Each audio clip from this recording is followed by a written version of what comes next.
एक video game में red dress वाली एक विच एक आदमी पर अटैक करके उसे मार देती है, लेकिन सरप्राइजिंगली जो आदमी वीडियो गेम में मरा था वो सच में बिल्कुल उसी तरीके से मर जाता है। अब क्या ये गेम सच में रियल थी और वर्क करती थी, और क्या ये और लोगों को भी अपना शिकार बनाएगी? अब इसी के साथ हम फ्लैशबैक का सीन देखते हैं, जहाँ कहानी की शुरुआत में हम लूमिस नामी एक लड़के को देखते हैं जो बड़े ही ध्यान से एक वीडियो गेम खेल रहा होता है और इस गेम का नाम स्टे अलाइव था। वो इस गेम को देखकर काफी हैरान होता है और काफी एक्साइटेड भी, क्योंकि वो इस गेम में खुद एज अ प्लेयर चला गया था। और वो हैरान होता भी कैसे ना, क्योंकि उसके इतने सालों के गेमिंग एक्सपीरियंस में ये फर्स्ट टाइम हुआ था और ये काफी अजीब बात थी। अब लूमिस अपना मोस्टली टाइम और पैसे इन्हीं चीजों में इन्वेस्ट करता है, लेकिन ये गेम उसे कंपनी की तरफ से मिली थी कोई टेस्टिंग करने के लिए, और पर्सनली उसे ये गेम बहुत पसंद आती है। तो वो अपने फ्रेंड हज को भी कॉल करके इस गेम के बारे में इन्फॉर्म करता है, लेकिन वो खुद इतनी कोशिश करने के बावजूद भी इस गेम को हार गया था, क्योंकि एक विच ने उसे मारकर एक चेन के साथ लटका दिया था। और ये सीन भी देखने में काफी रियल और काफी डरावना लग रहा था, जिसे देखकर सच में लूमिस काफी डर जाता है। इसीलिए अब वो अपने रूममेट से बात करने के लिए जाता है, क्योंकि उसने भी इस गेम को खेला था और वो भी हार गया था। और लूमिस ने भी गेम में उसके रूममेट की डेड बॉडी को देखा था, लेकिन उसका रूममेट अपने फ्रेंड के साथ बिजी होता है, तो इसीलिए लूमिस अपने रूम में जाकर सो जाता है। लेकिन रात में बिजली कड़कने की आवाज से लूमिस की आंख खुल जाती है, साथ साथ घर में लाइट भी नहीं थी। तभी लूमिस को प्यास लगती है और वो नीचे जाता है, लेकिन नीचे उसे डरावना सा साया दिखाई देता है। इसीलिए वो अपने रूममेट को बुलाने के लिए भागता है, लेकिन रूम में वो जो चीज देखता है उसे देखकर तो उसके होश ही उड़ जाते हैं, क्योंकि उसे वहाँ पर उसके रूममेट और उसकी फ्रेंड की डेड बॉडी है। वो भी बहुत ही बुरी हालत में, वहाँ की दीवारें बिस्तर सब कुछ खून में भरे हुए थे। उसके रूममेट की डेड बॉडी बेड के ऊपर थी और उसकी फ्रेंड की डेड बॉडी सीलिंग से लटक रही थी। उन दोनों को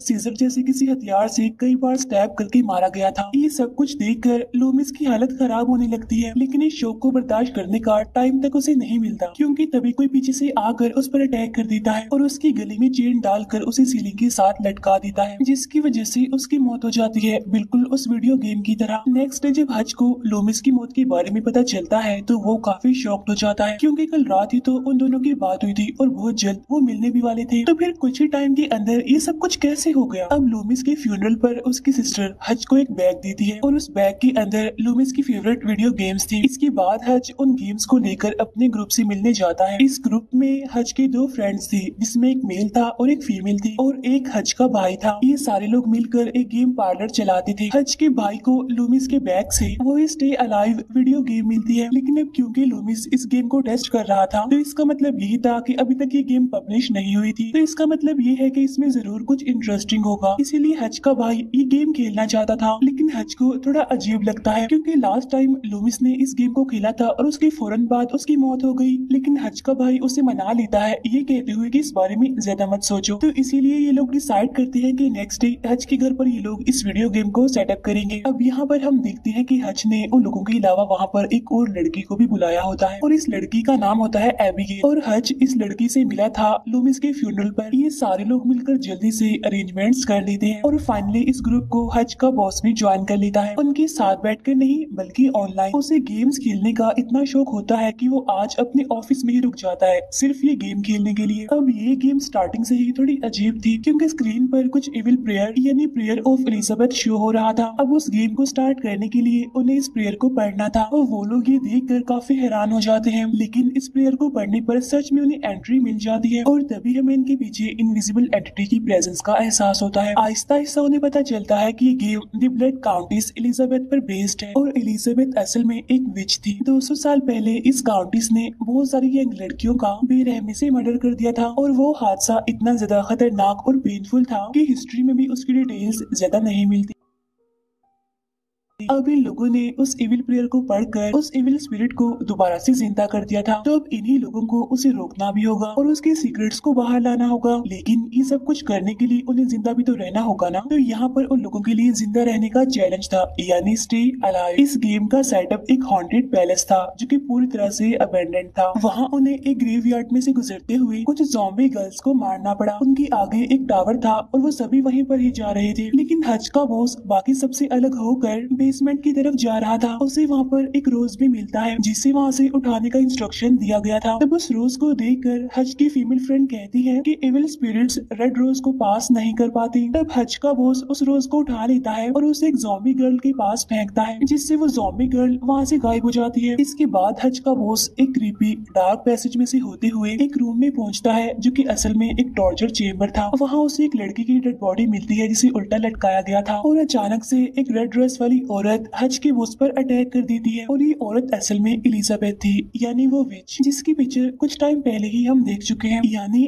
दी ब्लड काउंटेस। यहाँ पर हज का बॉस उसे फाइट करने की कोशिश करता तो है लेकिन एलिजाबेथ उसे सीजर से मार डालती है क्योंकि वो सीजर उसकी गले की आर पार हो गई थी। अब हज का बॉस तो पहले ही एक कमजोर दिल का इंसान था और इतनी वायलेंस इतने डिस्टर्बिंग सीन देखकर वो बहुत डर चुका था। इसीलिए अब उसे अपने ऑफिस में भी वो ज़ॉम्बी गर्ल्स नजर आने लगी थी। अब हालांकि उसे पता था कि वो हेलुसिनेट कर रहा है लेकिन फिर भी वो गेम को क्विट कर देता है और घर जाने के लिए रेडी होता है लेकिन वो वहाँ से जा नहीं पाता क्योंकि कोई भयानक एंटिटी उस पर अटैक करके उसे मार डालती है बिल्कुल लूमिस की तरह। क्योंकि हज के बॉस ने जिसे देखा था वो असल में उसकी हेलुसिनेशंस नहीं थी बल्कि वो सब कुछ रियल था। नेक्स्ट डे ऑफिस जाते ही हज को उसके बॉस की मौत के बारे में पता चलता है। अब पहले तो वो कुछ भी समझ नहीं पाता कि आखिर ये सब कुछ हो क्या रहा है लेकिन फिर वो अपने बॉस की डेड बॉडी को देखकर काफी हैरान हो जाता है क्योंकि उसके बॉस का गला काटा गया था बिल्कुल उस वीडियो गेम की तरह। इस केस को हैंडल करने वाला एक डिटेक्टिव था और वो हज से पूछताछ करता है लेकिन उन्हें ज्यादा कोई इन्फॉर्मेशन नहीं मिलती। लेकिन हज को अजीब सा फील हो रहा था क्योंकि उसे ऐसा लग रहा था कि कहीं न कहीं इन मौतों का कनेक्शन उस वीडियो गेम से जरूर है। साथ ही साथ उन सभी फ्रेंड्स के साथ भी अजीबोगरीब हो रहा था जैसे हज के फ्रेंड को अपने हाथ पर कीबोर्ड पर और फेस पर खून लगा हुआ दिखता है और हज की फीमेल फ्रेंड को मिरर में एक औरत का डरावना सा फेस दिखाई दे रहा था और हज को अपना ही रिफ्लेक्शन बिल्कुल उल्ट नजर आ रहा था जिसमें उसकी आईज व्हाइट हो गई थी और वो मिरर भी टूट जाता है। अब इसकी वजह से उन सभी को काफी डर लग रहा होता है लेकिन लाख मना करने के बावजूद भी हज का भाई उस गेम को खेलता है जहाँ पर उसे एक मिरर मिलता है जो शाइन तो कर रहा था लेकिन बाकी मिरर्स की तरह बिल्कुल भी नहीं था। एज होते हुए नहीं दिखना चाहती थी इसीलिए उसे मिरर्स पसंद नहीं थे इसीलिए गेम में उसकी प्रेजेंस की वजह से सारे मिरर्स टूट जाते थे लेकिन ये वाला मिरर नहीं टूटता और ये बिल्कुल अलग था क्योंकि ये पॉलिश सिल्वर था जिससे इविल स्पिरिट्स डरती हैं। अब हज के भाई को अपने पीछे एक हॉर्स कार्ट आती हुई दिखाई देती है इसीलिए वो जल्दी से गेम को पॉज कर देता है ताकि वो बच जाए लेकिन रियलिटी में भी उसे उस हॉर्स कार्ट की आवाज सुनाई देती है। उधर हज इन सारी चीजों को काफी सीरियस ले रहा था इसीलिए वो खुद जाकर अपने बॉस की डेथ रिपोर्ट चेक करता है जहाँ पर क्लियरली लिखा हुआ था कि मर्डर वेपन एक 14 इंच की सीजर थी। अब वो इस रिपोर्ट को लेकर सीधा अपने फ्रेंड से मिलने जाता है। उसे ये भी पता चलता है कि मरने के बाद लूमिस का नेक टूटा हुआ था और उस रूममेट की डेड बॉडी से सारा खून निकल चुका था। उन सभी की मौत ठीक वैसे ही हुई थी जैसे इस गेम में दिखाया गया था तो ये कोई कोइंसिडेंस तो नहीं हो सकता था। और इस बार हज की फीमेल फ्रेंड भी उसकी बात पर एग्री करती है क्योंकि वो सुपरनैचुरल चीजों की स्टूडेंट है और उसने दी ब्लड काउंटेस यानी एलिजाबेथ के बारे में डिटेल से स्टडी किया है जिससे उसे पता चला है कि इस गेम का हर एक फैक्ट उसकी लाइफ पर बेस्ड है और सारे के सारे ट्रू फैक्ट्स हैं like tower graveyard torture chamber सब कुछ। वो ऐसे ही ब्लैक कलर के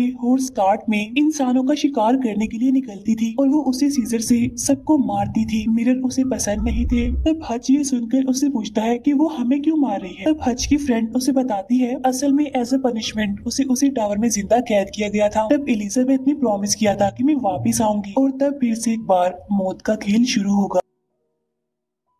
तो हो सकता है कि ये गेम उसके लौटने का जरिया हो। तो अब वो वापस आ चुकी है और मौत का खेल भी स्टार्ट हो गया है। तो ऐसे में हम सभी को एक साथ रहना होगा। लेकिन वहाँ पर हज का भाई नहीं था और वो भी नहीं जानते थे कि आखिर वो कहाँ है। तो इसीलिए ये लोग उसे कॉल करते हैं तो इन्हें पता चलता है कि वो यहाँ पर आने के लिए अपने घर से निकला तो था लेकिन पता नहीं किस तरह वो बीच रास्ते में ही गुम हो गया। इसके बाद वो सभी उसे ढूंढने के लिए निकलते हैं लेकिन जब तक वो पहुँचते काफी देर हो चुकी थी क्योंकि वो मर चुका था क्योंकि कोई ब्लैक हॉर्स कार उसे क्रश करके निकल गया। अब इस हादसे के बाद तो उन्हें पूरी तरह यकीन आ चुका था कि ये सब कुछ रियल है और ब्लड काउंटेस यानी एलिजाबेथ ही उन्हें मार रही है। इसके बाद वो डिटेक्टिव फिर से हज से पूछताछ करता है। तब हज उन्हें इस गेम के बारे में बता देता है लेकिन वो तो इस बात को बिल्कुल भी सीरियस नहीं लेते। तब डिटेक्टिव का असिस्टेंट उस गेम को खेलने लगता है और उसका मजाक भी बनाता है। तब यहाँ पर हज समझ गया था कि अगर उन्हें बचना है तो उन्हें खुद ही अपनी हेल्प करनी पड़ेगी। अब लूमिस इस गेम को टेस्ट कर रहा था तो उसे जरूर पता होगा कि आखिर इस गेम का ओरिजिन विजन कहाँ है, इसीलिए वो एबिगेल को लेकर लूमिस के घर जाता है। तो उसे वहाँ पर इस गेम के क्रिएटर का एड्रेस मिल जाता है। उधर हज की फीमेल फ्रेंड भी एलिजाबेथ यानी उस विच के बारे में काफी कुछ स्टडी कर चुकी थी, जहाँ से उसे पता चलता है कि विचेस को मारने के लिए उनके हार्ट,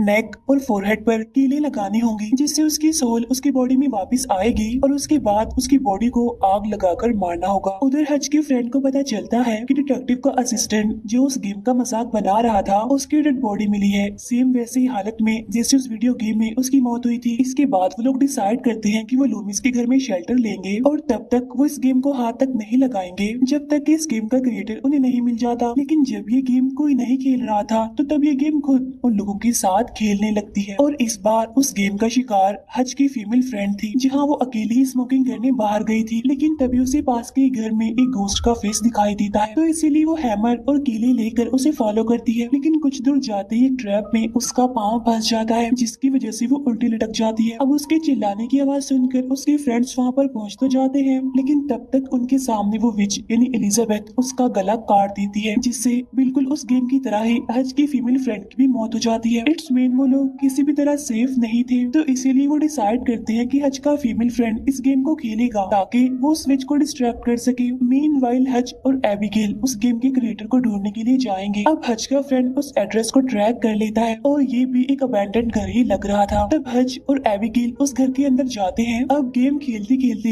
हज के फ्रेंड को पता चलता है कि इस गेम में जो पैलेस है वो असल में इस घर के पीछे है। इसका मतलब ये है कि ये घर भी उस गेम में इंक्लूड है। तो वो फौरन इस बारे में हज को इन्फॉर्म करता है और बैकडोर के रास्ते जाने के लिए उसे गाइड भी करता है। लेकिन इसी बीच एबिगेल इस घर के भूल भुलैया में कहीं खो गई थी और उसे सारे सेटअप्स देखने के बाद ये समझ आ चुकी थी कि ये घर वही गेम वाला घर है। उसे एक कबर्ड के अंदर से एक सीक्रेट पैसेज वे मिलता है। तब उस रास्ते से जाने के बाद वो इस घर के टॉर्चर चैम्बर में पहुंच जाती है, जहाँ से उसे एलिजाबेथ की डायरी और वही सीजर इन्हें उसका वेपन मिल जाता है। लेकिन वहीं पर एलिजाबेथ की सोल उस पर अटैक कर देती है। अब उसके चिल्लाने की आवाज सुनकर हज उस तक पहुंचने की कोशिश करता तो है, लेकिन लकीली उससे पहले ही हज का फ्रेंड इस गेम के जरिए उस रूम तक पहुंच जाता है और वो उस विच की तरफ वो रोज फेंकता है, जिससे एबिगेल तो बच जाती है लेकिन हज का फ्रेंड नहीं बच पाता और किसी तरह उस विच को पता चल जाता है कि ये लोग उसे बेवकूफ बना रहे हैं, तो इसीलिए वो हज के फ्रेंड पर अटैक कर देती है और अब सिर्फ हज और एबिगेल ही जिंदा बचे थे। उन्हें उस घर के पीछे वो ग्रेवयार्ड और टावर नजर आ चुके थे और इसी टावर में उस विच की डेड बॉडी थी। अब हज 3 कीलें जमा करता है और एबिगेल रेड रोज। अब इस टावर के मैप को वो लोग जानते थे, लेकिन फिर भी वो विच इन्हें कंफ्यूज करने की, उन्हें रोकने की बहुत कोशिश करती है। लेकिन किसी तरह वो लोग इस टावर की स्टेयर्स को ढूंढ निकालते हैं। लेकिन जैसे ही हज अंदर कदम रखता है तो वो दरवाजा बंद हो जाता है, जिससे एबिगेल बाहर ही रह जाती है और वो समझ जाती है कि अब मरने की बारी उसी की है। लेकिन वो हज को आगे बढ़ने के लिए कहती है, क्योंकि वो जानती थी कि अगर हज ने इस गेम को खत्म कर लिया तो वो दोनों ही बच सकते हैं। हज को ऊपर वाले रूम में उस विच की डेड बॉडी मिल जाती है और अब वो उसकी बॉडी में कीले लगाने लगता है, लेकिन उधर वो विच एबिगेल को प्रिजनर बना चुकी थी। फिर आखिरी कील लगाने के बाद एलिजाबेथ की सोल एबिगेल को छोड़कर वापस अपनी बॉडी में आने पर मजबूर हो जाती है। उसकी बॉडी से खून बहने लगता है और इस बार वो हज को मारने की कोशिश करती है, लेकिन हज लैपटॉप के बैक कवर से उसे उसका रिफ्लेक्शन दिखा देता है। अब क्योंकि एलिजाबेथ को मिरर्स पसंद नहीं थे, इसीलिए वो काफी गुस्सा हो जाती है और कंफ्यूज भी, और इसी का फायदा उठाकर हज उसके खून में आग लगा देता है। अब पूरे रूम में आग फैल जाती है और उस विच यानी एलिजाबेथ की बॉडी भी जलकर राख हो जाती है। लेकिन हज बाहर नहीं निकल पाता क्योंकि दरवाजा लॉक्ड हो चुका था। लेकिन बिल्कुल ठीक टाइम पर उसका मेल फ्रेंड और एबिगेल वहाँ पर आकर उसे बचा लेते हैं। हाँ बिल्कुल, हज का फ्रेंड अभी जिंदा था, वो सिर्फ इंजर्ड हुआ था। अब फाइनली वो तीनों सेफली उस घर से निकल जाते हैं। अंदर वो विच और वो पूरा घर जल रहा था। अब उन्हें लगा कि उस विच यानी एलिजाबेथ का खेल यहाँ पर खत्म हो गया, लेकिन फिर इसके बाद हम विंडो पर उसे विच को देखते हैं जो अब रुकने वाली नहीं थी, यानी इस बार वो पहले से भी कई ज्यादा लोगों का शिकार करेगी इस वीडियो गेम के जरिए, क्योंकि किसी ने इस वीडियो गेम को लीक कर दिया था। और वो विच वापस इसीलिए आई थी क्योंकि इन्होंने उसकी बॉडी को तो जला दिया था, लेकिन उसकी सोल को अभी सुकून नहीं मिला था। अब इसी के साथ ये मूवी, ये कहानी यहीं पर एंड हो जाती है। Thank you for watching.